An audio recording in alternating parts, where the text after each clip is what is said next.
ರಾಜ್ಯದ ಮಹಿಳೆಯರಿಗೆ ಬಂಪರ್ ಸುದ್ದಿ.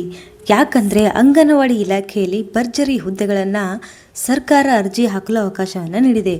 ಮಹಿಳೆಯರು ಇಂತಹ ಅವಕಾಶವನ್ನು ಸದುಪಯೋಗ ಪಡೆದುಕೊಳ್ಳಿ. ಮತ್ತೆ ಮತ್ತೆ ಸಿಗಲಾರದಂತಹ ಅಂಗನವಾಡಿಯ ಅವಕಾಶವಿದು. ರಾಜ್ಯದ ಮಹಿಳಾ ಮತ್ತು ಮಕ್ಕಳ ಅಭಿವೃದ್ಧಿ ವತಿಯಿಂದ ವಿವಿಧ ಜಿಲ್ಲೆಗಳಲ್ಲಿ ಖಾಲಿ ಇರುವ ಅಂಗನವಾಡಿ ಕಾರ್ಯಕರ್ತೆ ಮತ್ತು ಅಂಗನವಾಡಿ ಸಹಾಯಕಿಯರ ಹುದ್ದೆಗಳನ್ನು ಭರ್ತಿ ಮಾಡಲು ಅರ್ಜಿಯನ್ನು ಸರ್ಕಾರ ಇದೀಗ ಆಹ್ವಾನಿಸಿದೆ. ಸರ್ಕಾರಿ ಉದ್ಯೋಗದ ನಿರೀಕ್ಷೆಯಲ್ಲಿರುವ ಮಹಿಳೆಯರಿಗೆ ಇದೊಂದು ಉತ್ತಮ ಅವಕಾಶ. ಮಿಸ್ ಮಾಡದೆ ವಿಡಿಯೋನ ಕೊನೆ ತನಕ ನೋಡಿ. ಯಾಕಂದರೆ ಯಾವ ಹುದ್ದೆಗಳು, ಎಷ್ಟು ದಾಖಲೆಗಳು ಬೇಕಾಗುತ್ತೆ, ಅರ್ಜಿಯನ್ನು ಸಲ್ಲಿಸೋದು ಹೇಗೆ, ಅರ್ಹತೆಗಳೇನೇನು ಬೇಕಂತ ಸಂಪೂರ್ಣ ಮಾಹಿತಿಯನ್ನು ಕೊಡ್ತೀನಿ. ವಿಡಿಯೋನ ಮಿಸ್ ಮಾಡದೆ ಕೊನೆ ತನಕ ನೋಡಿ ಮತ್ತು ನಮ್ಮ ಚಾನಲ್ಗೆ ಲೈಕ್ ಮತ್ತು ಶೇರ್ ಮಾಡಿ. ನಮಸ್ತೆ Karnataka, welcome to all updates Kannada channel.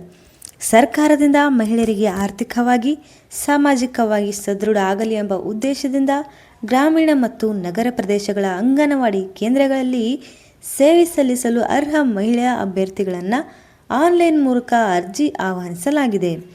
ಅರ್ಹ ಅಭ್ಯರ್ಥಿಗಳು ಅಧಿಕೃತ ವೆಬ್ಸೈಟ್ ಮೂಲಕ ಅರ್ಜಿಯನ್ನು ಸಲ್ಲಿಸಬಹುದು. ಮದುವೆ ಆಗಿದ ಅಥವಾ ಮದುವೆ ಆಗದಿರುವ ಮತ್ತು ವಿಧವೆಯರು ಯಾವುದೇ ರೀತಿಯ ಹೆಣ್ಣು ಮಕ್ಕಳಿಗೆ ಇಲ್ಲಿ ರಾಜ್ಯ ಸರ್ಕಾರ ಅವಕಾಶವನ್ನು ನೀಡಿದೆ. ಮಹಿಳೆಯರಿಗೆ ಇದೊಂದು ಬಂಪರ್ ಸುದ್ದಿ ಅಂತಲೇ ಹೇಳ್ಬೋದು. ಮಹಿಳೆಯರು ಹುದ್ದೆಯನ್ನು ಪಡೆಯಲೆಂದು ಸರ್ಕಾರ ಅಂಗನವಾಡಿ ಕಾರ್ಯಕರ್ತೆಯರಾಗಲು 10th ಅಥವಾ PUC ಪಾಸ್ ಆಗಿರಬೇಕಾಗುತ್ತೆ. ಅಂಗನವಾಡಿಯ ಸಹಾಯಕಿ ಆಗಬೇಕಂದ್ರೆ 10th ಮುಗಿದಿದ್ರೆ ಸಾಕು. ಇದಕ್ಕಾಗಿ PUC ಕಡ್ಡಾಯ ಇರುವುದಿಲ್ಲ. ಕೇವಲ ಅಂಗನವಾಡಿ ಕಾರ್ಯಕರ್ತೆಯರಿಗೆ ಮಾತ್ರ PUC ಕಡ್ಡಾಯ ಆಗಿರುತ್ತೆ. ಸರ್ಕಾರಿ ಅಂಗನವಾಡಿಯಲ್ಲಿ ಉದ್ಯೋಗದ ಪ್ರಾಮುಖ್ಯತೆ ಅಂತ ಅಂದರೆ ಅಂಗನವಾಡಿ ಕಾರ್ಯಕರ್ತೆಗೂ ಮತ್ತು ಅಂಗನವಾಡಿ ಸಹಾಯಕಿ ಇರುವ ಕರ್ತವ್ಯದಲ್ಲಿ ಅಂತರ ಇದೆ. ಒಬ್ಬ ಮಹಿಳೆ ಅಂಗನವಾಡಿ ಕಾರ್ಯಕರ್ತೆ ಆದರೆ ಮಕ್ಕಳ ಪೌಷ್ಟಿಕ ಆಹಾರ ವಿತರಣೆ ನೋಡಿಕೊಳ್ಬೇಕಾಗುತ್ತೆ. ಗರ್ಭಿಣಿ ಮತ್ತು ಬಾಣಂತಿಯರ ಆರೈಕೆ ಮಾಡಿಕೊಳ್ಳಬೇಕಾಗುತ್ತೆ. ಮಕ್ಕಳ ಆರೋಗ್ಯ ವಿಚಾರಣೆ ಕೂಡ ನೋಡ್ಕೊಳ್ಬೇಕಾಗುತ್ತೆ. ಶಾಲಾ ಪೂರ್ವ ಚಟುವಟಿಕೆಗಳನ್ನು ಮಕ್ಕಳಿಂದ ಮಾಡಿಸಬೇಕಾಗುತ್ತೆ. ಸರ್ಕಾರದ ಯೋಜನೆಗಳ ಮಾಹಿತಿಯನ್ನು ಎಲ್ಲರಿಗೂ ಇವರು ಒದಗಿಸಬೇಕು. ಅಂಗನವಾಡಿ ಕಾರ್ಯಕರ್ತೆ ಮತ್ತು ಅಂಗನವಾಡಿ ಸಹಾಯಕಿಯ ಉದ್ಯೋಗದಲ್ಲಿ ಸ್ವಲ್ಪ ಅಂತರ ಇರುತ್ತೆ. ಅಂಗನವಾಡಿ ಸಹಾಯಕಿಯು ಕೇಂದ್ರದ ಸ್ವಚ್ಛತೆಯ ನಿರ್ವಹಣೆ ಮಾಡಿಕೊಳ್ಳಬೇಕು, ಆಹಾರವನ್ನು ತಯಾರಿಸಬೇಕಾಗುತ್ತೆ, ಮಕ್ಕಳ ಆರೈಕೆಗೆ ಸಹಾಯಕಾರಿಯಾಗಿರಬೇಕು. ಕಾರ್ಯಕರ್ತೆಯ ಆಡಳಿತಾತ್ಮಕ ಕೂಡ ಇವರು ಸಹಾಯ ಮಾಡಬೇಕಾಗುತ್ತೆ. ಅಂಗನವಾಡಿ ಕಾರ್ಯಕರ್ತೆಯಾಗಲಿ ಅಥವಾ ಅಂಗನವಾಡಿಯ ಸಹಾಯಕಿ ಆಗಿರಲಿ, ಅರ್ಜಿ ಸಲ್ಲಿಸಲು ಅರ್ಹ ವಯಸ್ಸು ಅಂತ ಅಂದರೆ 19ರಿಂದ 35. 19ಕ್ಕಿಂತ ಕೆಳಗಿನ ವಯಸ್ಸು ಮಹಿಳೆಯರದಾಗಿರ್ಬೋದು, 35ಕ್ಕಿಂತ ಹೆಚ್ಚಿನ ವಯಸ್ಸು ಕೂಡ ಮಹಿಳೆಯರದಾಗಿರ್ಬೋದು. ಆದರೆ ಇಲ್ಲಿ ಸರ್ಕಾರ ಇದರ ನಿಯಮದ ಪ್ರಕಾರ ಮೀಸಲಾತಿ ವರ್ಗಗಳಿಗೆ ಸೇರಿದಂತೆ ಕೆಲವಷ್ಟು ವಯಸ್ಸಿನಲ್ಲಿ ಸಡಿಲಿಕೆಯನ್ನು ಇಟ್ಟಿರ್ತಾರೆ. ಅಂಗನವಾಡಿ ಕಾರ್ಯಕರ್ತೆ ಹುದ್ದೆ ಒಂದು ಸ್ವಂತ ಸ್ಥಳದಲ್ಲಿ ಮಾಡುವಂಥ ಕೆಲಸ ಆಗಿರ್ಬೋದು. ಅಂಗನವಾಡಿಯ ಯಾವುದೇ ಹುದ್ದೆ ಪಡೆಯಲು ರಾಜ್ಯ ಸರ್ಕಾರ ಅಂಗನವಾಡಿ ನೇಮಕಾತಿಯಲ್ಲಿ ಸಾಮಾನ್ಯವಾಗಿ ಲಿಖಿತ ಪರೀಕ್ಷೆಯನ್ನು ನೇಮಿಸುವುದಿಲ್ಲ. ಆದರೆ ಶೈಕ್ಷಣಿಕ ಅರ್ಹತೆ, ಮೀಸಲಾತಿಯ ನಿಯಮ, ದಾಖಲೆಗಳ ಪರಿಶೀಲನೆ ಮತ್ತು ಸ್ಥಳೀಯ ನಿವಾಸದ ಪ್ರಮಾಣ ಪತ್ರವನ್ನು ಪರಿಶೀಲಿಸಿ ಒಂದು ಆಯ್ಕೆಯ ಪಟ್ಟಿಯನ್ನು ಬಿಡುತ್ತಾರೆ.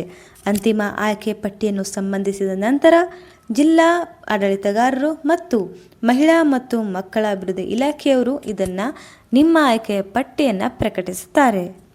ಅಂಗನವಾಡಿ ಕಾರ್ಯಕರ್ತೆ ಅಥವಾ ಸಹಾಯಕಿ ಯಾವುದೇ ಆಗಿರಲಿ ಉತ್ತಮ ಅವಕಾಶ ಸಿಕ್ಕಿದೆ. ಯಾರು ಕೂಡ ಇದನ್ನು ಮಿಸ್ ಮಾಡಬೇಡಿ. ಇದರಿಂದ ಮಹಿಳೆಯರ ಆರ್ಥಿಕತೆ, ಧೈರ್ಯ ಕೂಡ ಹೆಚ್ಚುತ್ತದೆ. ಮಹಿಳೆಯು ಸಮಾಜದಲ್ಲಿ ಬೆರೆಯುತ್ತಾಳೆ.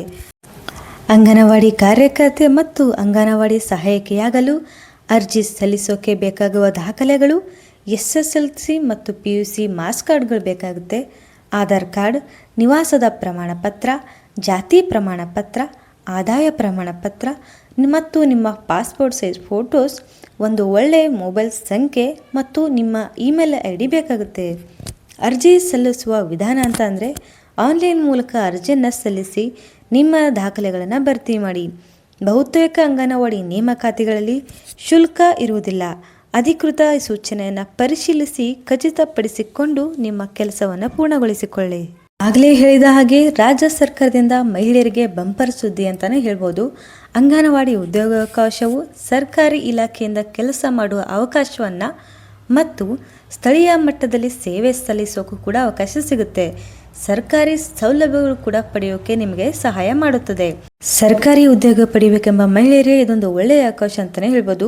19ರಿಂದ 35 ವಯಸ್ಸಿನ ಮಹಿಳೆಯರು ಇಲ್ಲಿ ಅವಕಾಶನ ಪಡೆದುಕೊಳ್ಳಿ.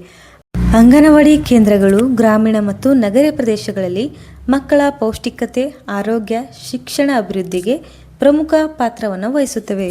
ಇದು ನನಗೆ ಕೆಲ ಮೂಲಗಳಿಂದ ತಿಳಿದು ಬಂದ ಮಾಹಿತಿ. ಆದರೆ ನೀವು ಅರ್ಹ ಅಭ್ಯರ್ಥಿಗಳು ಆಗಿದ್ದರೆ ಅಧಿಕೃತ ಸೂಚನೆಯನ್ನು ಪರಿಶೀಲಿಸಿ ಸಮಯಕ್ಕೆ ಸರಿಯಾಗಿ ಅರ್ಜಿಯನ್ನು ಸಲ್ಲಿಸಿ. ಮತ್ತೊಂದು ವಿಶೇಷ ಮಾಹಿತಿಯೊಂದಿಗೆ ಸಿಗ್ತೀನಿ. ನಮಸ್ತೆ.